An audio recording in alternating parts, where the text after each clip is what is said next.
భక్తులం. ఒకసారి గట్టిగా చప్పట్లు మనం కొట్టుకుందాం. ఎందుకంటే అమ్మ దగ్గరికి వచ్చిన ప్రతి భక్తుల్ని భక్తురాల్ని మనం దండం పెట్టగానే అయ్యో అయ్యో మీరు నాకు దండం పెట్టద్దు, నేనే మీకు దండం పెడతా అని చెప్పేసి 2 పాదాలు పట్టుకొని దండం పెట్టిన తల్లి ఈ భూమి మీద ఎవరైనా ఉన్నారంటే మన శబరి మాత తప్ప ఇంకొకరు లేదు. ఎందుకంటే ఆ అమ్మ మన లోపల రాముణ్ణి చూసిన మహోన్నతురాలు, మనల్ని భగవంతునిగా భావించింది ఆమె. గురువుగా ఆమె ఎప్పుడు చెప్పుకోలే నేను నా మోక్షం కోసం ప్రయత్నం చేస్తున్న బిడ్డ, మీరు ఎంతో దూరం నుంచి వచ్చిండ్రు, మీ పాదాలు కందిపోయి ఉంటాయి, మీ పాదాలలో మీ శరీరంలో నేను రాముని చూస్తున్నా అని చెప్పి దండం పెట్టుకున్న ఆ శబరిమాత దగ్గర మనం ఉన్నాం. ఆమె గురించి మనం ఏం చెప్పుకుంటాం?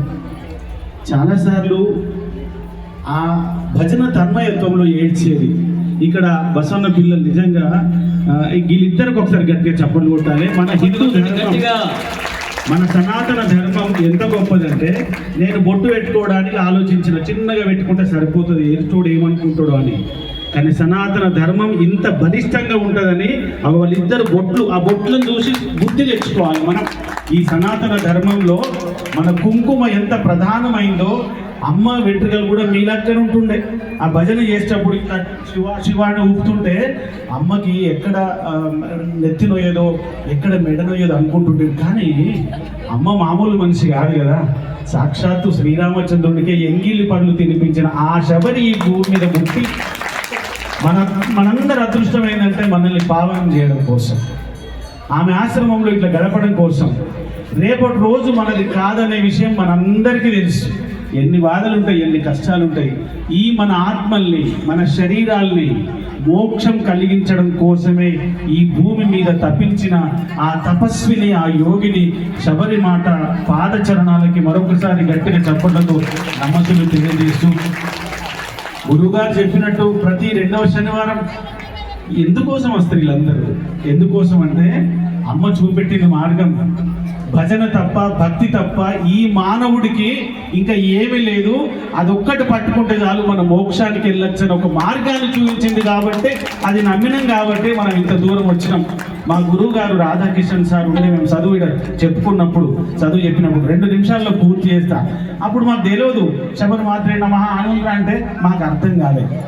10వ తరగతి అయిపోయింది, ఇంటర్మీడియట్ అయిపోయింది, ఒక డిగ్రీలు చేసిన తర్వాత అమ్మ పరమాత్ముని దగ్గరికి వెళ్ళిపోయి తన ఆత్మ ఇట్లా ఇంత 100 లక్ష కోట్ల సూర్యుల ప్రభావంతో వెలుగుతూ ఉండి ఎన్నో దేవాలయాలు అవుతుంటే ఈ రాష్ట్రంలో, కర్ణాటక రాష్ట్రంలో, మహారాష్ట్రలో అవుతున్నప్పుడు అమ్మ విలువ ఇప్పుడు తెలిసింది. 50 ఏళ్ళకి తెలిసింది మాకు.